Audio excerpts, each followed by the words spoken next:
시청자 여러분 안녕하세요. 머니올라 시간입니다. 오늘은 바이든 시대 미중 무역 분쟁과 이에 대한 우리나라의 대응 방안, 그리고 중국 경제 상황, 투자 전략 등을 중심으로 얘기를 풀어가 보도록 하겠습니다. 이 분야에 아주 해박한 전문가시죠. 금융 전문가신데 그 안유화 성균관대 중국대학원 교수님 나오셨습니다.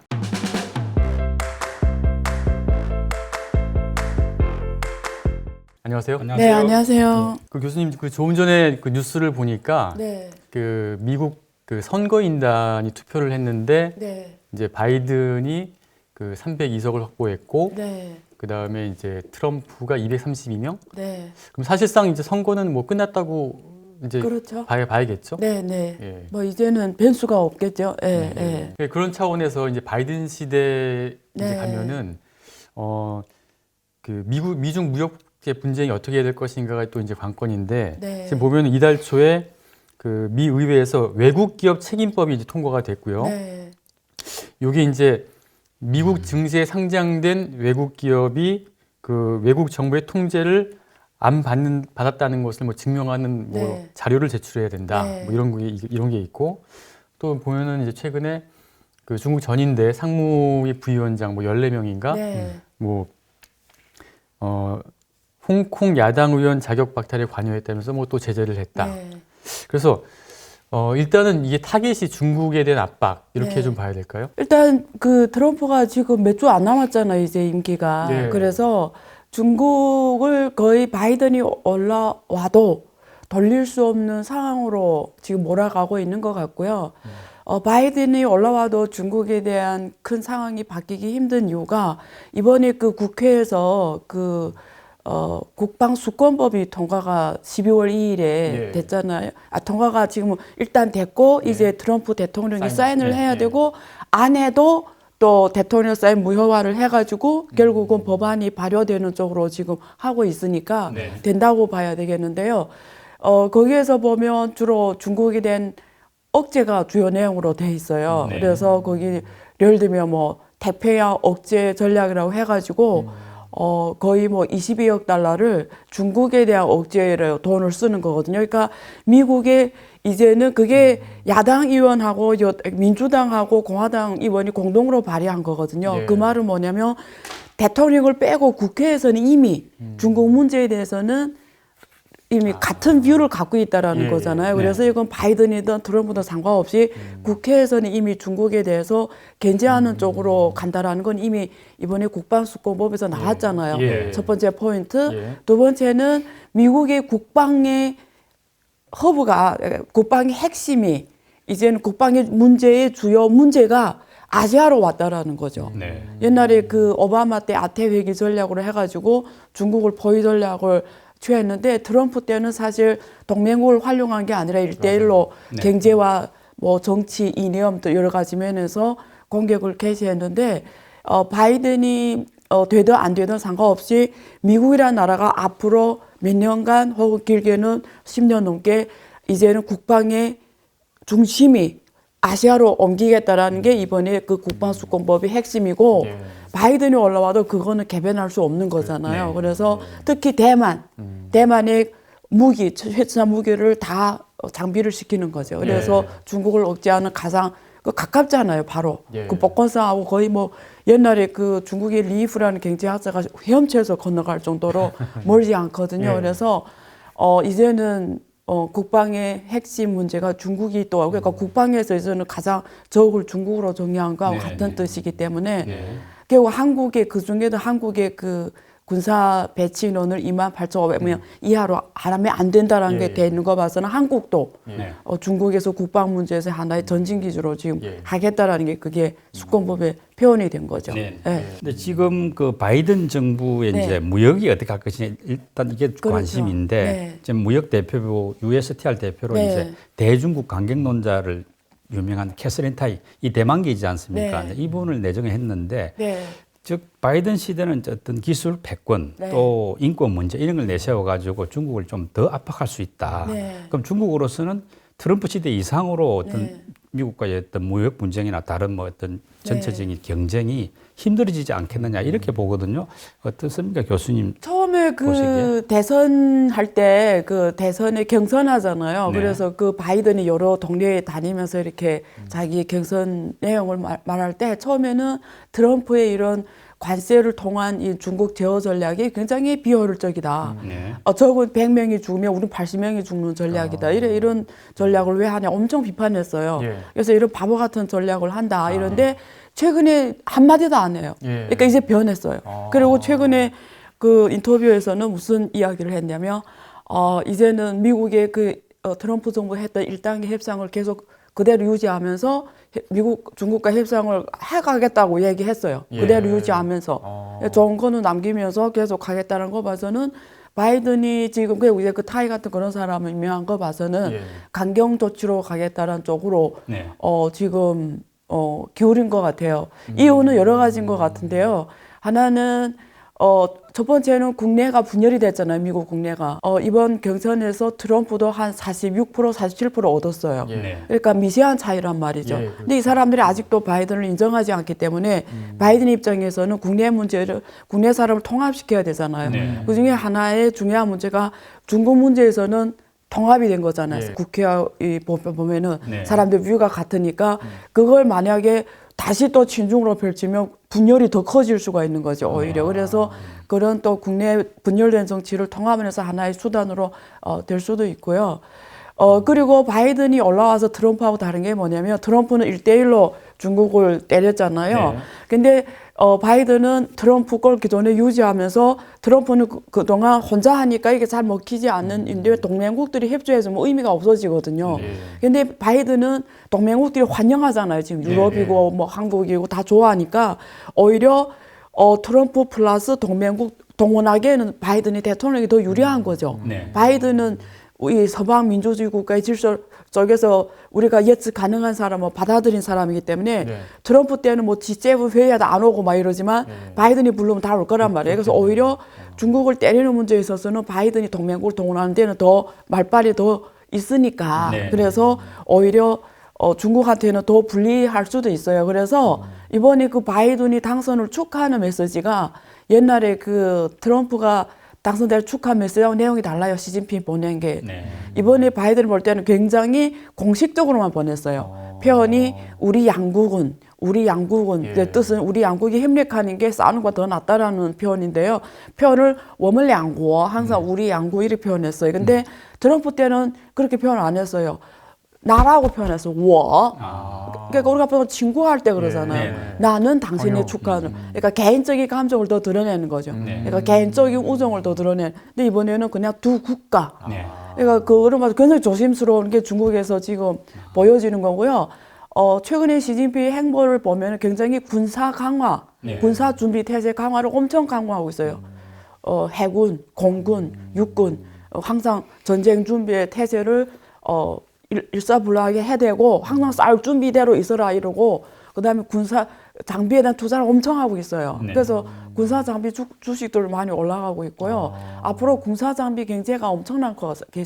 경쟁이 엄청날 것 같아요. 그러니까 중국은 그 이웃국까지 대비하는 거네요. 지금 그렇죠. 군사 쪽으로 하는 거 보니까. 그거 아세요? 중국 세계에서 가장 큰 군사 무기상이 미국 다음에 중국이 됐어요. 네. 이제. 예. 그래서 엄청난 군사 수출국이기도 해요. 그래서 이제는 군사 장비를 엄청 강조하고 있죠. 일단 미중 이제 분쟁에서 미국의 목표는 최종 목표는 결국은 이제 중국의 금융 시장을 이제 개방하게 하고 네. 또 금융 자유화를 하는 것이라는 게 이제 되게 알고 있는 부분인데 그래서 좀 중국은 지금 뭐 핵심이라고 할 수 있는 환율 그리고 금리는 여전히 쥐고 양보 안 하려고 하거든요. 네.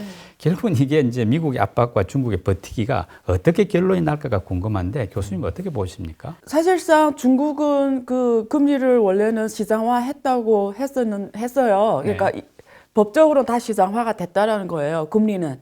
근데 사실상 실제 운영에서는 시장화가 안 돼서 아직도 국유 기업의 대출 금리는 뭐 얼마 이상을 못 넘는다니까 예금 금리도 사실상 우리 옛날에 중국 경제 10% 성장하던 지금 뭐 거의 뭐 2% 성장하던 예금 금리는 동례로 뭐 3% 이상 준 적이 없거든요. 금리는 국유 기업이 일정한 경쟁력 확보가 되지 않은 상황에서는 금리 시장화는 사실상 어려울 것 같아요. 진정한 시장화는. 왜냐면 금리를 진짜 시장 금리에 맡겨버리면 국유기업이 지금도 지금 파산 사례가 엄청 나오고 있잖아요. 그렇죠. 근데 만약에 정말 시장화로 가버리면 요즘처럼 뭐 헝다, 뭐 여기 지금 칭화윤이 이런데 이런 사례면 시장화로 하면 금리가 확 그대로 올라가 버리죠. 그러면 중국의 국유기업이 다 파산한다 보시면 돼요. 네. 거의 대부분이.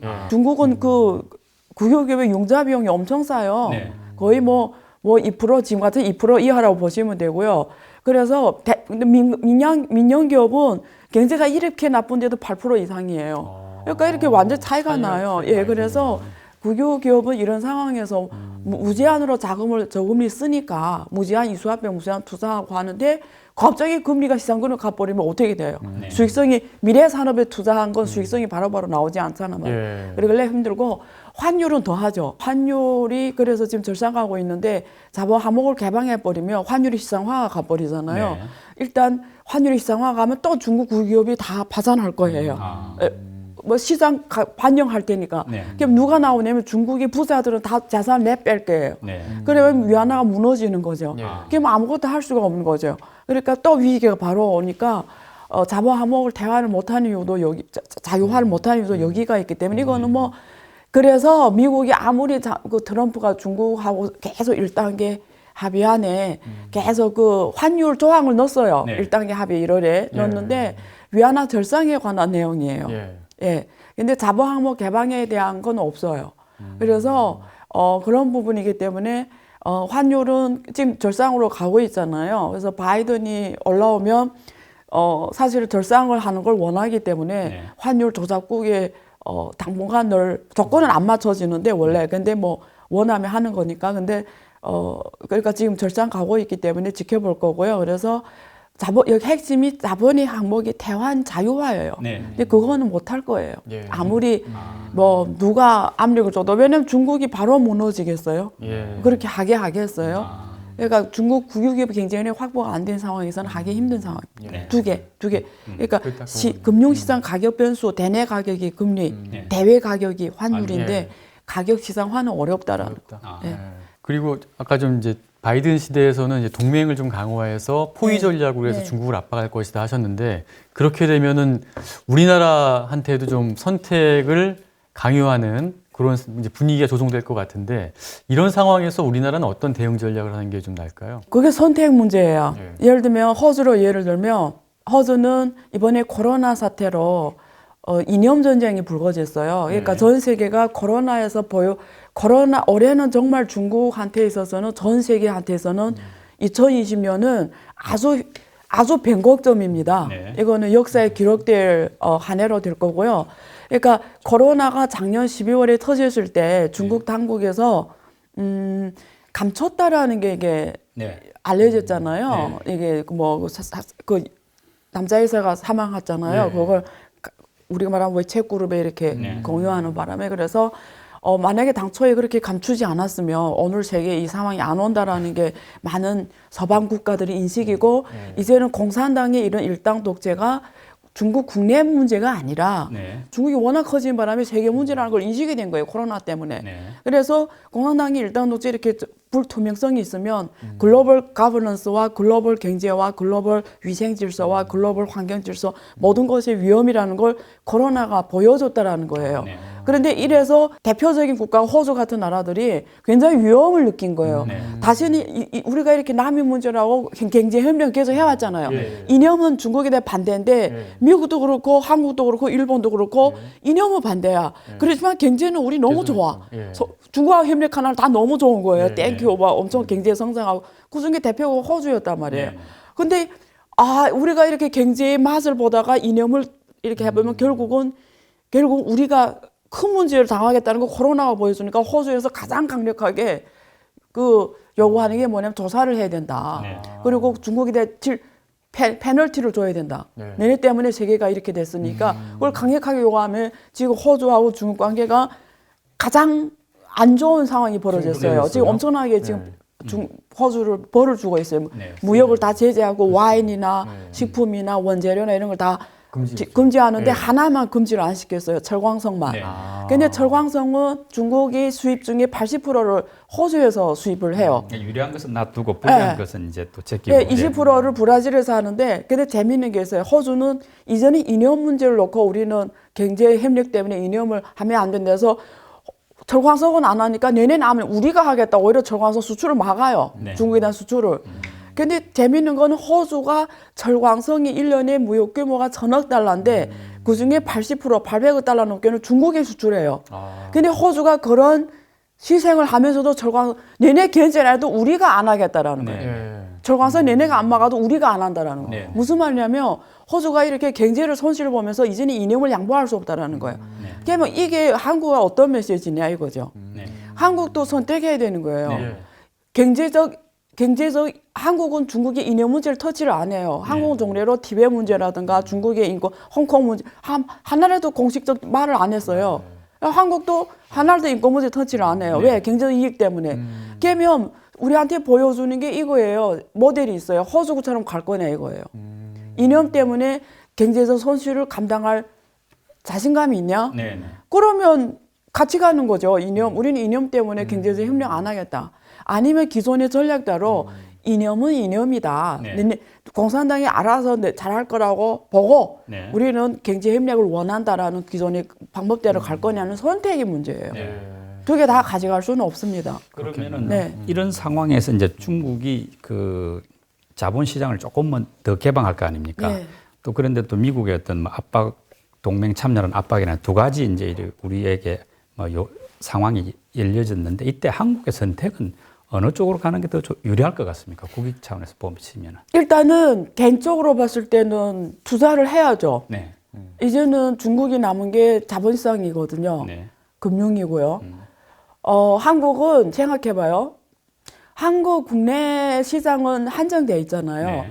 그러면 해외 시장을 통해서 한국의 몸값을 높일 수 있는 방법은 금융투자밖에 없습니다. 그게 삼성이에요. 네. 삼성이 매출을 해외에서 85% 하잖아요. 네. 근데 그게 한국에서 생산해서 수출을 해요? 아니잖아요. 해외에다 투자를 해서 현지에서 매출을 일으키는 거잖아요. 근데 본사가 여기에 있으니까 세금을 국내에서 내는 거예요. 그러니까 투자한 거예요. 투자라는 게 뭐죠? 돈으로 지분을 투자하는 게 투자잖아요. 네. 그러니까 한국에 수많은 삼성이 나와야 돼요. 네. 그러면 수많은 삼성이 나오면 투자를 해야 되는데, 그럼 우리가 이게 시간이 막 이렇게 우리가 미국 가면 일주일 동안 이게 시간이 다르잖아요. 막 그 타임에 점검하려면 일주일이 넘어가잖아요. 네, 근데 시차 중국하고는 적용. 네. 시차 적용 문제 없잖아요. 네. 그래서 어차피 내가 아침에 출장 가서 저녁에 어느 이런 나라에 투자할 것인지 아니면 가서 시차 적응하느라 일주일을 누웠다가 정신 차리고 오면 와야 되는 이런 나라에 투자할 것인지 네. 첫 번째. 두 번째는 시장이 지금 중국은 어쨌든 6% 이상 성장하는 국가고 미국은 뭐 지금 원래 좋으면 한 2, 3% 성장하는 국가고 그리고 미국은 3억 명 인구고 중국은 14억 명 인구. 우리는 투자하는 입장에서는 여기는 이념을 넣으면 안 되는 거죠. 네. 우리는 리턴만 봐야 되는 거죠. 그러면 중국이라는 거죠. 네. 그리고 옆에 있는 나라잖아요. 네. 그러니까 그리고 또 지금 금융을 열겠다는 거잖아요. 네. 그럼 이거는 지분 투자 와서 해라는 거죠. 그러니까 중국 입장이 이거죠. 우리는 시장을 더 크게 해서 외국이 더 많이 들어오게 해서 대마불사. 네. 이제는 외국이 너무 많이 왔기 때문에 중국을 죽일 수가 없는 거죠. 왜냐면 죽이면 다 같이 죽는 거잖아요. 예, 예. 그리고 전쟁도 안 일어나는 거죠. 외국 사람이 너무 많이 있으면 정치해놓고 죽으면 어떻게 돼요? 네. 그러니까 이런 전략인 거죠. 예. 그러면 한국은 알면서 그걸 이용할 것인가? 아니면 호주처럼 이념 앞에서는 돈이 없다. 네. 우리는 민주투사가 될 것이냐. 전 세계 질서를 지키는 자본주의 민주주의 우리는 선택해야 되는 거예요.